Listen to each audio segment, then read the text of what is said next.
हाय, good morning. एक बार फिर से आप लोगों के बीच में मैं अपने YouTube चैनल के माध्यम से आगे के टॉपिक को बढ़ाता हूँ। कल हम लोग पढ़े थे बेटा सब्जेक्ट के बारे में। सब्जेक्ट क्या है, सब्जेक्ट को कैसे पहचानते हैं, इसके बारे में हमने आपको बतलाया। उसके बाद हमने सब्जेक्ट के प्रकार आपको पढ़ाया। नॉर्मल रूप में सब्जेक्ट को हमने दो प्रकार से अलग अलग डिफाइन किया। नाउन के आधार पर, पर्सन के आधार पर हम पढ़ चुके हैं। अब आज हम टॉपिक पढ़ेंगे सब्जेक्ट के भाग।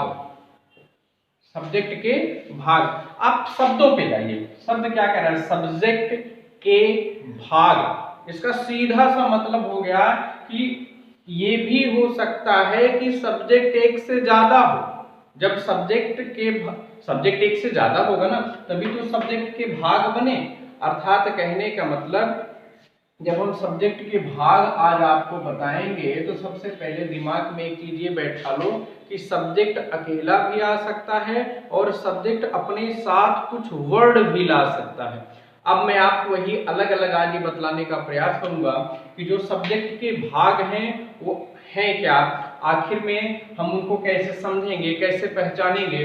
तो हम बेटा आज आपको जब सब्जेक्ट के भाग पढ़ाने चल रहे हैं तो सबसे पहले सब्जेक्ट के बारे में हम आपको बतला दें एक बार फिर से कि सब्जेक्ट क्या है। जिसके द्वारा कोई कार्य किया जाए या जिसके द्वारा कोई कार्य हो रहा है वो हमारा क्या होता है बेटा? सब्जेक्ट होता है। सब्जेक्ट को बेटा हम पहचानते कैसे? सब्जेक्ट को पहचानने के लिए हमने आपको क्या बतलाया था कि हम क्रिया से कौन प्रश्न करते हैं। क्रिया से कौन प्रश्न करने पर जो उत्तर हमको मिलता है हमारा बेटा क्या होता है? सब्जेक्ट होता है।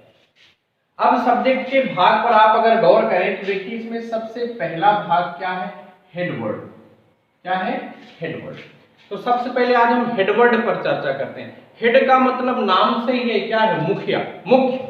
और वर्ड मतलब शब्द। अर्थात पूरे सब्जेक्ट में जैसे कुछ भी लिखा हो, समथिंग लिखा हो, उसका जो मुख्य शब्द है वही हमारा क्या होता है? हेडवर्ड। जैसे मैं एक एग्जांपल ले लूं, Raman is a tall boy. अब अगर हम सब्जेक्ट की बात करते हैं कि रमन एक लंबा लड़का है, प्रश्न करें कौन लंबा लड़का है, तो कौन का उत्तर क्या मिला? रमन। और रमन अकेले आया हुआ है, अर्थात ये क्या हुआ बेटा? हेडवर्ड है। ये हमारा क्या है? मुख्य सब्जेक्ट है। अब अगले टॉपिक पर अगर हम आते हैं तो होता है क्वालिफायर। क्वालिफायर का मतलब एक तरीके से बेटा हम एडजेक्टिव का ही रूप ले सकते हैं जो कि हेडवर्ड को क्वालिफाई करता है। हेडवर्ड की ही अलग अलग तरीके से विशेषता बतलाता है। क्वालिफायर के भी ये देखिए आपके सामने एक चार्ट बना हुआ है। क्वालिफायर के 5 भाग हम लिख सकते हैं, एडजेक्टिव के रूप में, आर्टिकल के रूप में, पॉजेसिव एडजेक्टिव के रूप में, डेमोन्स्ट्रेटिव प्रोनाउन के रूप में, सम अदर वर्ड्स के रूप में। तो बेटा इन सब के बारे में मैं थोड़ा थोड़ा आपको डिफाइन करता हूं, बाकी आपको और डिटेल रेगुलर क्लास में आपको मिलेगी। ठीक है, तो हम आपको भी एक एक टॉपिक इसमें समझाते हैं। सबसे पहला जिसमें इसमें लिखा क्या है बेटा? एडजेक्टिव। क्या लिखा है? एडजेक्टिव। एडजेक्टिव पे हम थोड़ा सा आपको प्रकाश डाल दें, आप लोग पढ़े भी होंगे। एडजेक्टिव है क्या? एडजेक्टिव मतलब होता है विशेषण, विशेषता बतलाने वाला। अर्थात ऐसा शब्द जो नाउन या प्रोनाउन की क्या करता है? विशेषता बतलाता है। जो शब्द नाउन की विशेषता बतलाता है वो हमारा क्या है?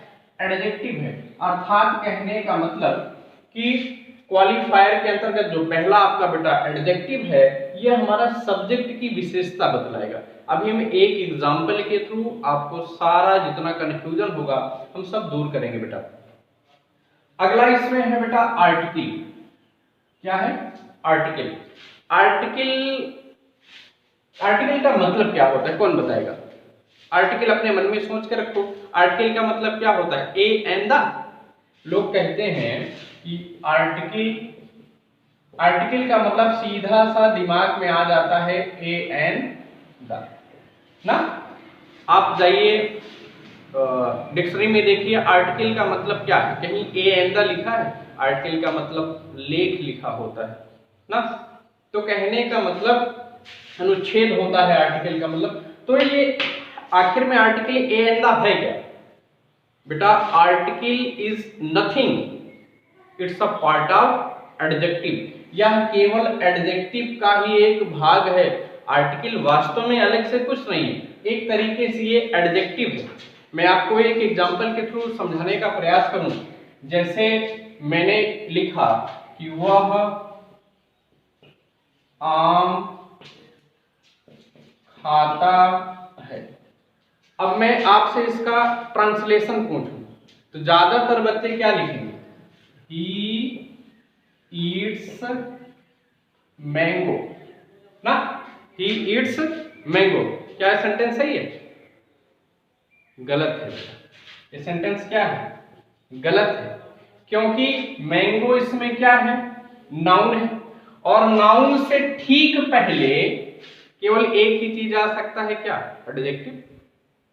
अब हम आपसे प्रश्न करें, या हम चलते हैं ईट्स के पास चलते हैं, ईट्स से प्रश्न किया जाए क्या आप एडजेक्टिव बनोगे? तो ईट्स का जवाब होगा ना भैया, मैं तो मुख्य क्रिया हूं, मेरा काम करना है, मैं मुख्य क्रिया हूं, मैं एडजेक्टिव का काम कैसे कर सकता हूं? अब अगर मैंगो से ठीक पहले ईट्स लिखा है जो कि वर्ब है, तो सेंटेंस सीधा सा गलत हो गया, क्योंकि हम जानते हैं कि नाउन से ठीक पहले अगर कोई शब्द होना चाहिए तो क्या होना चाहिए?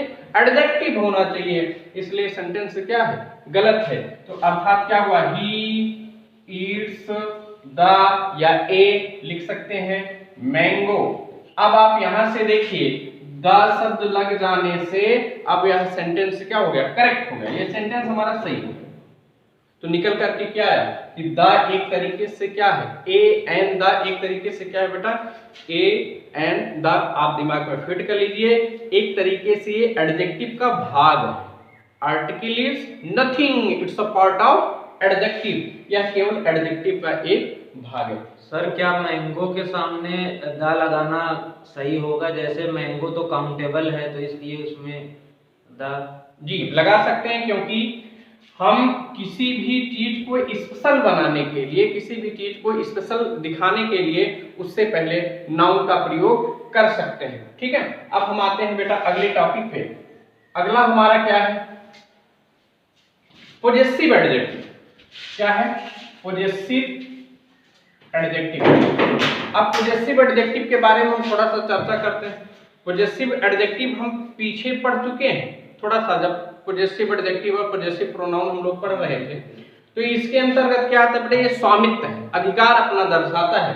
अर्थात इसके अंतर्गत हमारा क्या आ सकता है? हिज आ सकता है, हर आ सकता है, योर आ सकता है। पूरा डिटेल हम आपको एक पिछले वीडियो में इसके बारे में पढ़ा चुके हैं। ये पोजेसिव एडजेक्टिव आ सकता है, कहां आ सकता है बेटा?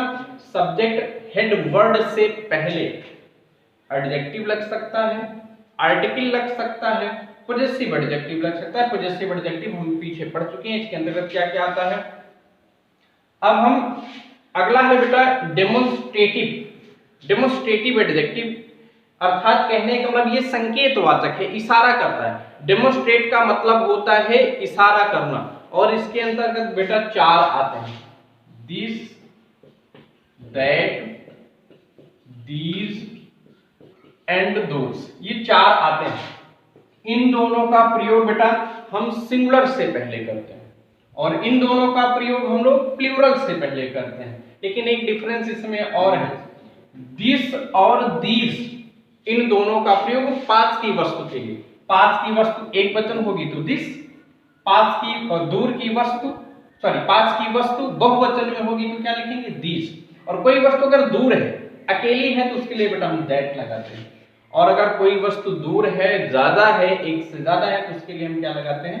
दोज का प्रयोग करते हैं। तो आप लोग इसको लिखते चलिएगा कि आर्टिकल में A and the, possessive adjective के अंतर्गत हिज, हर, योर, आवर, ये सब शब्द आएंगे।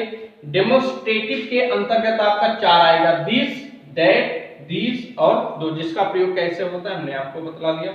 ये बेटा सम अदर वर्ड है। सम अदर वर्ड में जैसे आ सकता है सब्जेक्ट से पहले, आपका हेडवर्ड से पहले आ सकता है, जैसे फ्यू, फ्यू लग सकता है, सम लग सकता है, मेनी लग सकता है, वन लग सकता है, टू लग सकता है। ये सब सम अदर वर्ड के अंतर्गत आएंगे जो कि आपके हेडवर्ड से पहले लग सकते हैं। अब हम आपको एक एग्जाम्पल के थ्रू समझाने का प्रयास करते हैं। देखिए, जैसे मैं लिखूं my red cow is grazing in the garden. My red cow is grazing in the garden. मेरी लाल गाय बगीचे में चर रही है। मैं आपको समझाने का प्रयास करता हूं, प्रश्न करता हूं, कौन चर रहा है? मेरी लाल गाय।